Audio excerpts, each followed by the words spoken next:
Today's show is sponsored by the ABV Barrel Shop. The ABV Barrel Shop is located in the St. Louis metro community of Arnold, Missouri. The ABV Barrel Shop is focused on one thing, single barrels. Best of all, you can try before you buy. Head over to abvbarrelshop.com to sign up for their email and text distribution so you know what they have in stock, what classes are coming up, and who from the industry may be coming in to visit. The ABV Barrel Shop. It's where single barrels live. We are also sponsored by the Bar to Go. The Bar to Go offers traveling minibars that are no bigger than a small purse or toiletry bag. Best of all, they are fully customizable so you can create the perfect piece that is unique for you. If you own your own business, what a fun and unique way to promote what you do. Check them out online at thebar2go.com. That is the number 2 in the Bar to Go. If you have wholesale questions, call my friend Isabel Clark at 504-481-1297. Finally, we are sponsored by the Neely Family Distillery. NFD is a family-owned business that keeps ringing up awards in the spirits world. Head to Sparta, Kentucky to experience the family history, award-winning spirits, and meet the Neely family. Check them out online at neelyfamilydistillery.com. Now, on to the show. Let's drink!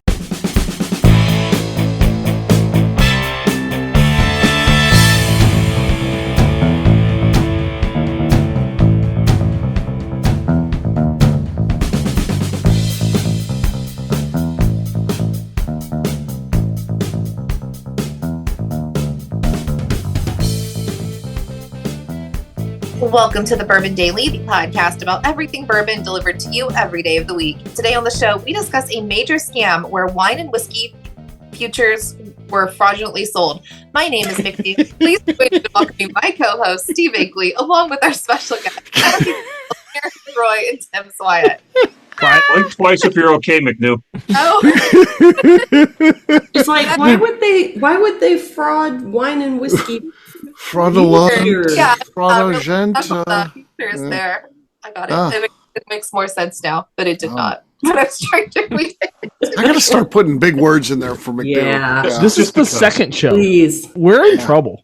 Yeah. What? I couldn't say something Tuesday either. I don't Oh, know it just shut you down too. You just stopped in your tracks. Yeah. Yeah. Redundancy or something? I forget. It's good. I don't remember. And it had too many syllables. I don't know what it was.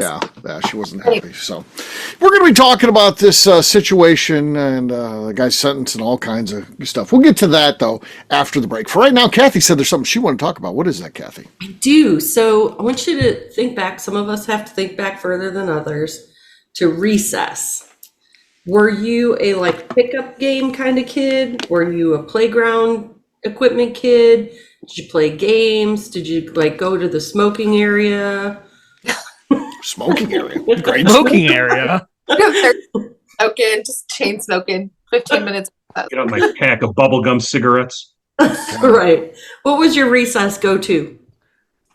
So, I'll go first because it was the most recent for me, I believe. Depending on what point I was in my life, if there was ever a Foursquare game going on, I was in on that. That was always my go-to. But we didn't play Foursquare all the time. It was like a once in a while thing. Huh. I was in on kickball if that was an option. The baseball fields were kind of far away, so they had to have more teachers. That wasn't always an option. I was a wall kid sometimes because I would misbehave in class and then have to stand on the wall. I was shockingly a major tree kid, and so I would go to the trees and climb the trees. Trees. With a couple of my friends. So surprised. Okay. I was just a sports kid. I mean, I liked, no matter what, there was always some game going on, whether it was football, basketball, hockey, kickball, dodgeball. There was always something going on, and that's what I did. I liked sports and was a sports kid. So, yeah. How about you, Tim? We were a butts up kid, so bouncing a ball against the wall. If you fumbled it, you had to run and touch the wall before somebody zinged the wall and hit the wall with it. If not, the whole line got a tag, got to throw it at your ass as you have your hands against the wall. That ended quickly because the teachers thought that was a bullying thing.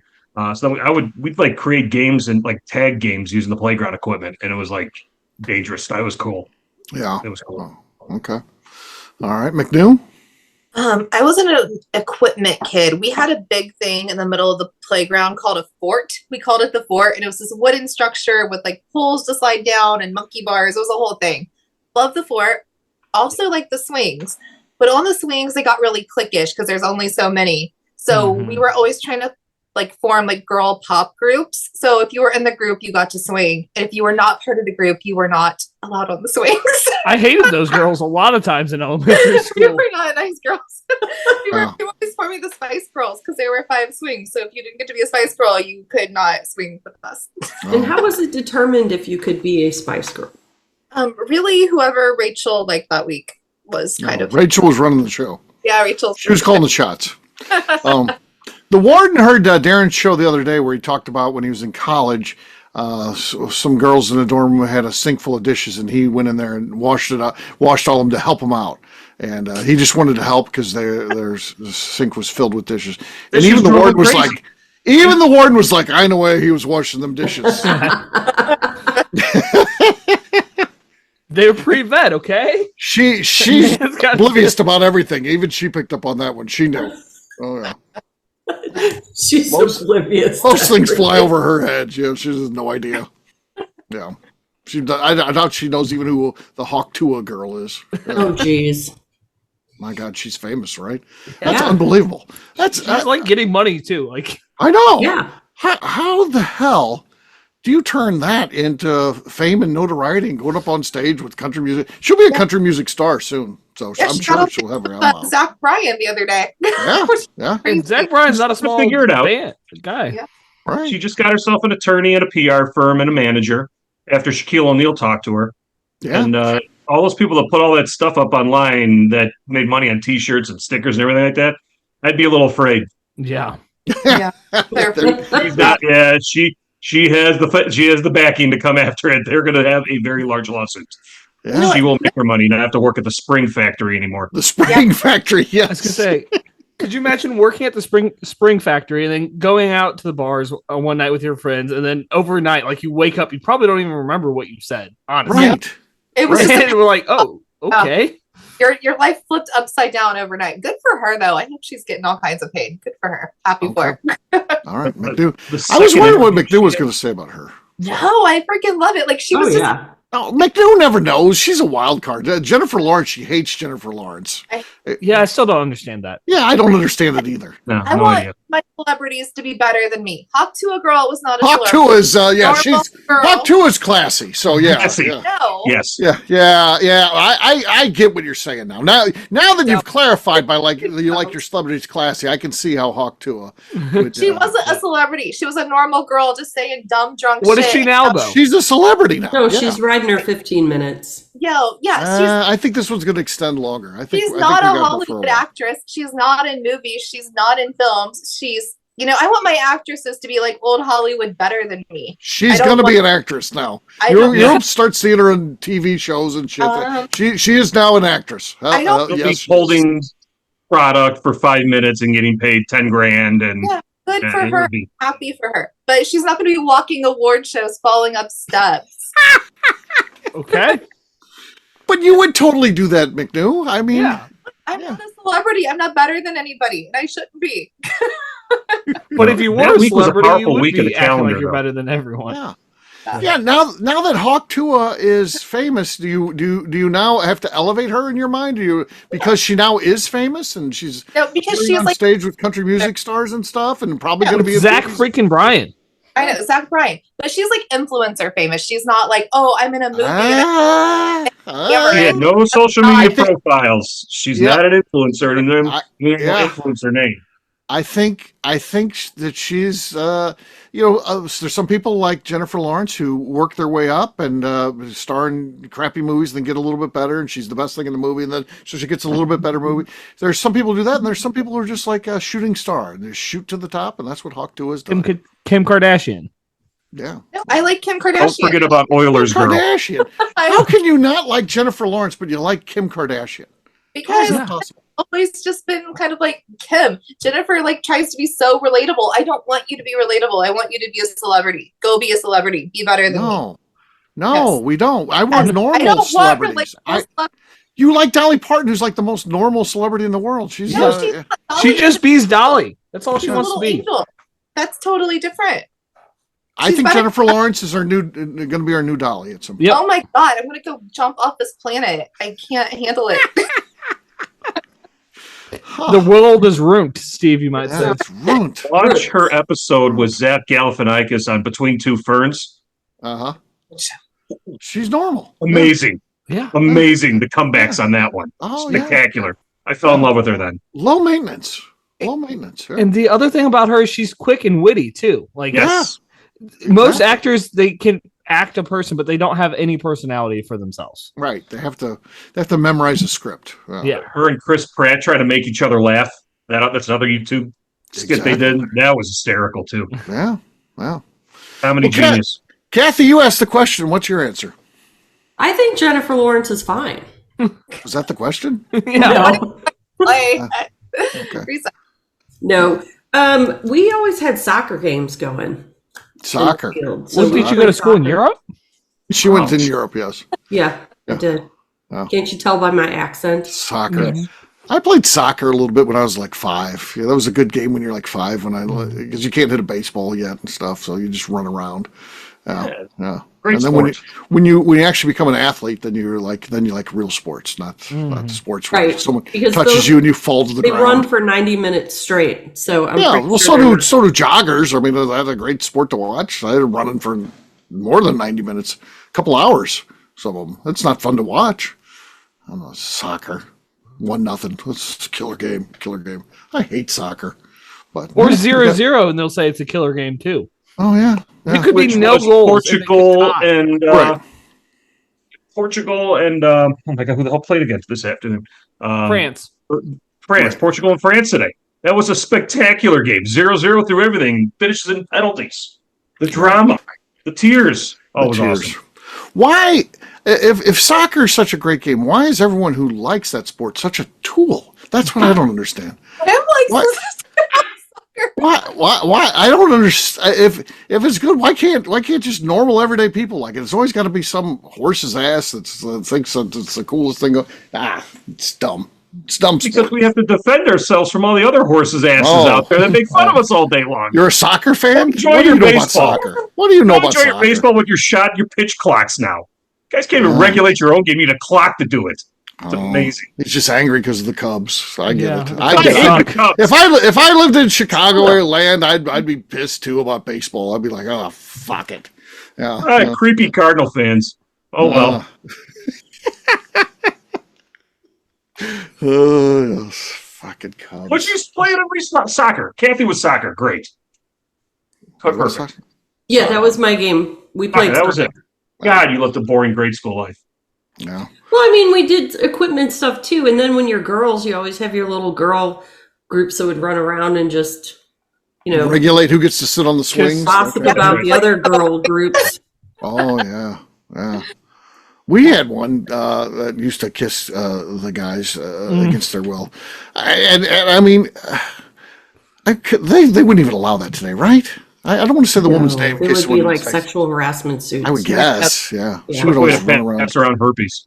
So Yeah. there was a girl in my grade who kissed 20 guys at recess one year. Yeah. And she is now a lawyer. And I'm like, She's a lawyer. interesting. Her name's She Katie got- Joyce. Katie Joyce. It's Katie Joyce. Shout out to Katie. Your humble starts kissing guys on the playground to where you're at today. Lawyer, then finally. Yeah, All the places you will go. Congratulations. They built a fort at my elementary school, but it wasn't like the kind that had, poles you could slide down and slides and everything. It was really literally 4 round cedar posts, big trees. And then you'd go up about 10 feet and they built a floor and then a fence around the top that you couldn't see through. I would call that a cage. There wasn't a top on it, but there was just a ladder to get up. Completely unsafe. The only thing that ever happened up there happened after school hours. Whoa. You couldn't see what was going on. Hey now. I'm really shocked that they built that at an elementary school. Even the back playgrounds in they the build now aren't 70s. safe. Playgrounds aren't safe. No. Get rid of A all whole lot playgrounds. safer now than they were before. Made out of stainless steel slides. Remember the carousel merry-go-round thing? You just spin on its God, head. I love that thing. Sure. Oh, God, I love Hold that on stuff. for dear life. I feel like how bad get it going. Like you get the big guys to like spin it, and we're like, we're gonna fly off. It was those were fun. I feel like I would throw up if I got on one of those today, just spinning like that. Yeah. God. Yeah, because you have the groups that would try to get it going as fast as they could, and coordinate the effort. Yeah. On that note, it's time to drink. What is everyone drinking? Let's start with the angry Tim Swiat, soccer fan. We're gonna go with some Old Jet Brothers finished in French oak casks. Okay. Swiat on a set. Oh, nothing. Okay. Even I was disappointed. Nothing. All right, Darren, looks like you're ready. What do you got, man? I got some Found North 18-year-old whiskey.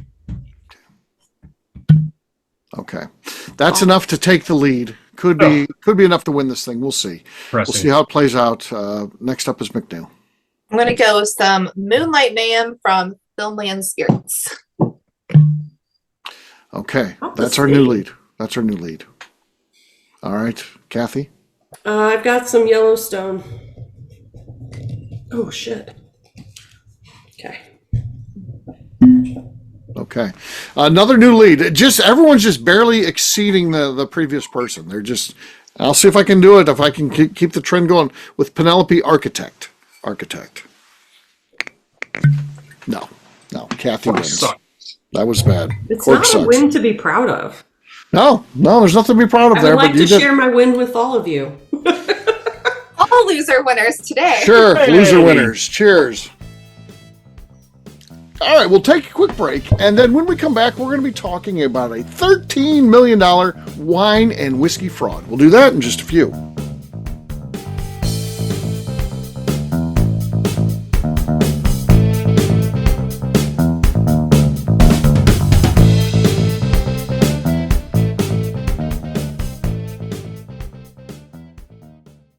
Okay, let's talk about the people that make these shows happen.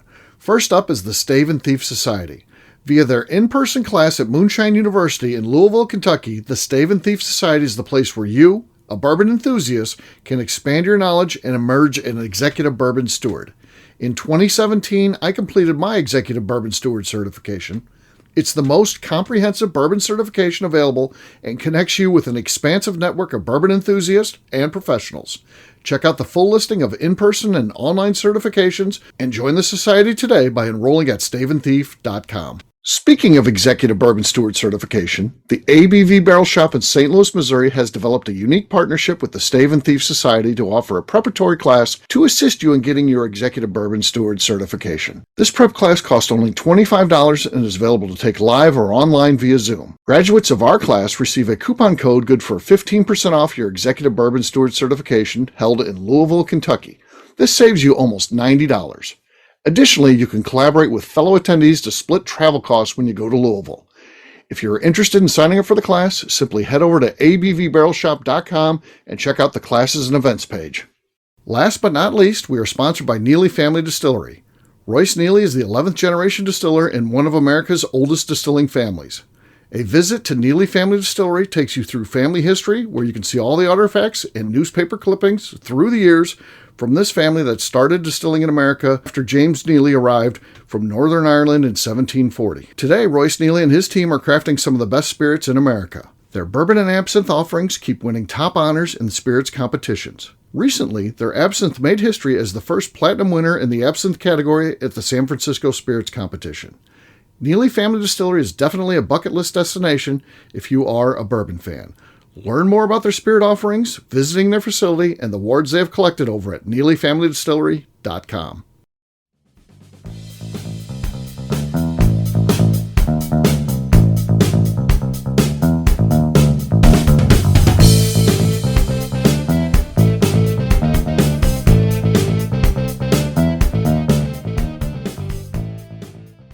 Bumpers are unscripted, so go ahead. All right, he's got the Terminator glasses on for inspiration. Go ahead, here we go. I'll be back. I'm not good at that, Steve. Come on. And you're listening to The Bourbon Daily. Welcome back to the Bourbon Daily. Today we're talking about a wine and whiskey scam. Yes, we are. So, Kathy, tell us a little bit about what are the facts from this case that we need to know? What you need to know is the guy's name is Casey Alexander. Stay very far away from him. He had this really fun thing that he would do where he would call up the elderly folk. Sure. And trick them out of large sums of money by promising major returns on investments in fine wines and whiskeys. So, and they think he was charming because he had a British accent. Oh. So that happened. That helped him out with the olds. They fell for it. Yeah.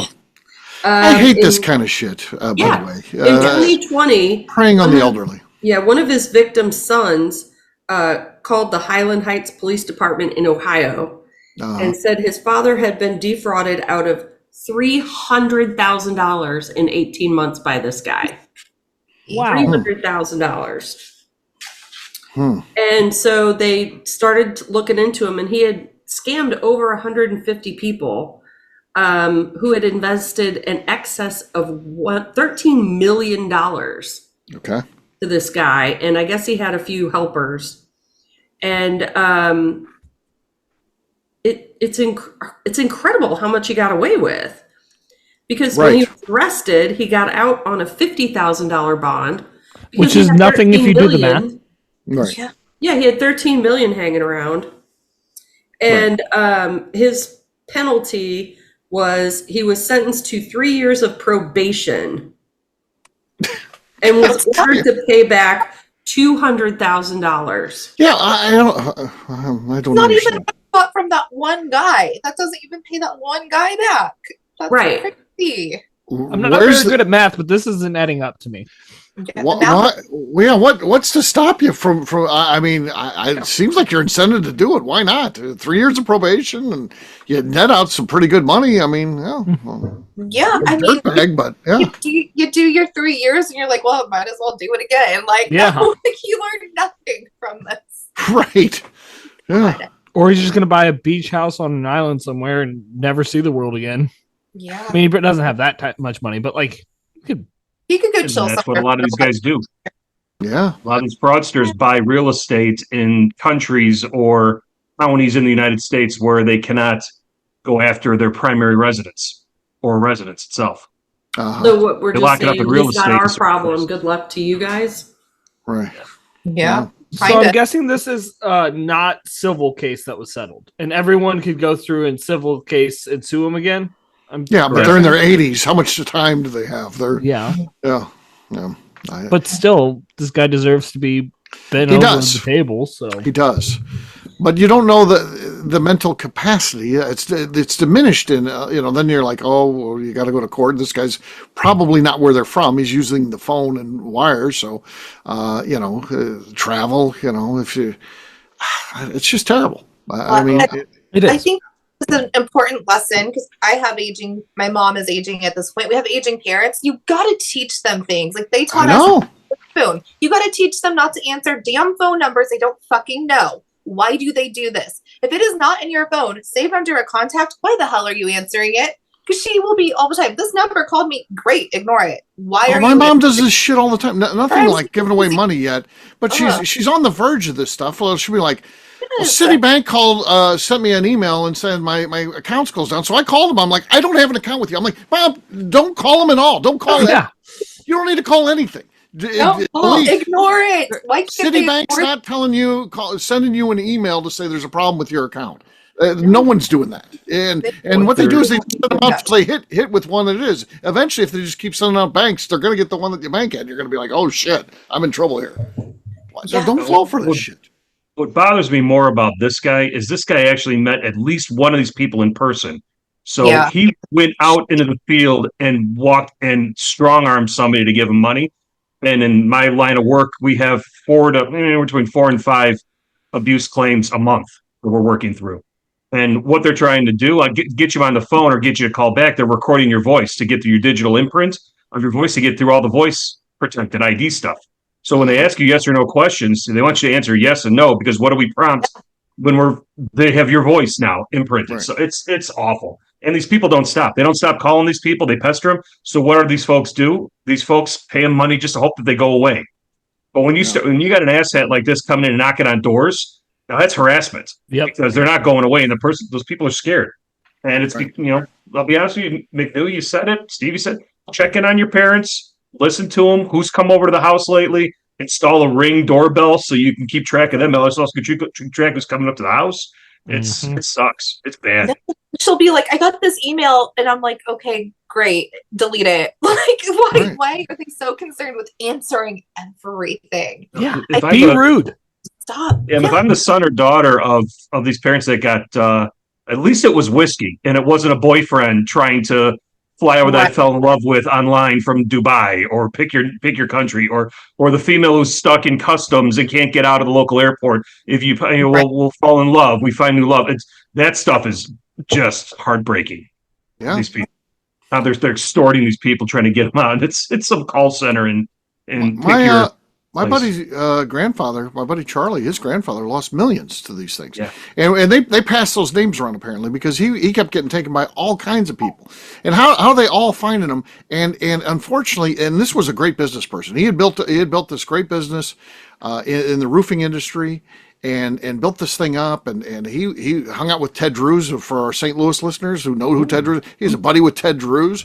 So this guy had it going on when he was young, but when he got old, something misfired in his brain where he would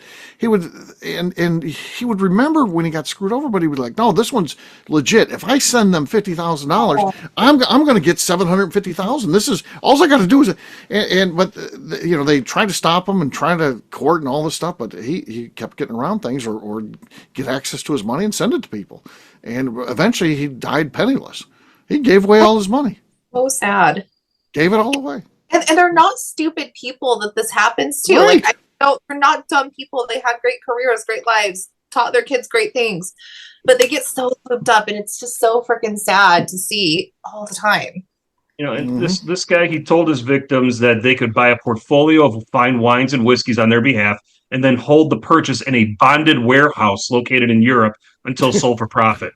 So all the tag words, everything's there. If you have any social media that talks about whiskey, the algorithms are pushing all this stuff at you, all these different companies and this, that, and the other. Yeah. This is a bloodbath. This is going to be awful when all this stuff finally falls down, which it seems like it's starting.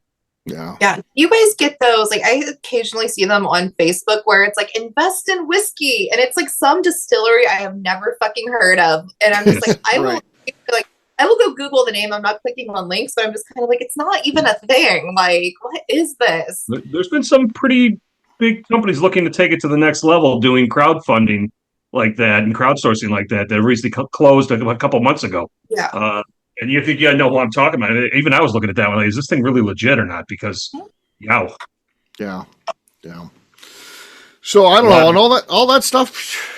Be aware. Like I said, I think the bottom line is our parents' age. They're susceptible to this stuff, even if they're sharp and you respect their business savvy or whatever it is. Any of them could be susceptible to this stuff, so it's just bad. Do this stuff. Be prepared to not get your money back. You're dealing in illiquid assets, not liquid itself. We know whiskey's liquid, but you'd be able to go and touch the barrel, be the bottling line, do that stuff. You can't do that stuff. You can't get access to that stuff. Then that's a liquid asset, like real estate. There you go. Tough to sell. We'll wrap this one up as we always do by talking about where people can find us. Darren, we'll start with you. Where can people find you? You can find me on Instagram at The Bourbon Adventures. KK. You can find me on Instagram at KK Cast Strength. Tim. Find me on Instagram at SpyGuy2112 and on YouTube at our flagship whiskey. McNew. I'm on Instagram at McNew ABV. All right, for me, I'm an easy guy to find at Steve Akeley, Twitter, Instagram, or Facebook. I've got a website, steveakeley.com. We've also got a company website, abvnetwork.com. Check that one out. Everything that we do is out there. Previous shows, blogs, so much more, abvnetwork.com. Come by and see me, the ABV Barrel Shop, the place where you can try before you buy. I'm usually there hanging out. If not me, then Darren's going to be there. So come by and see us in Arnold, Missouri, a St. Louis suburb, abvbarrelshop.com. McNew, anything else to say before we get out of here? I'd like to remind the audience to please give us a 5-star review. That includes comments. It helps new people find the show, which is very important to us. And if you like what we're doing, we ask that you please visit our Patreon page at patreon.com/the ABV Network. Great job today, gang. Finance, we'll have a brand new show for you tomorrow. Looking forward to that. Until then, take care, everybody. See ya. Bye. Bye. Peace.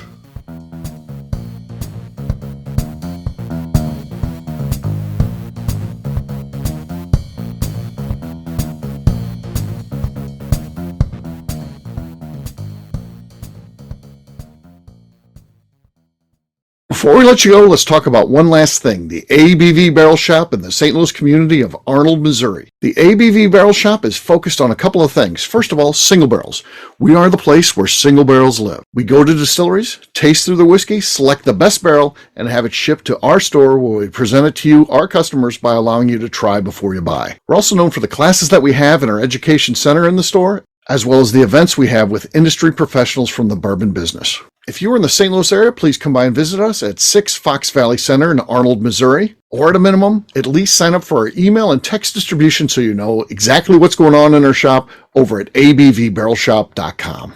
This is Steve Akeley, owner of the ABV Network, signing off. We thank you for listening to our programming and truly appreciate your support. The Bourbon Daily is part of the ABV Network. For more information or to become a sponsor, please visit abvnetwork.com. Thanks for listening and cheers.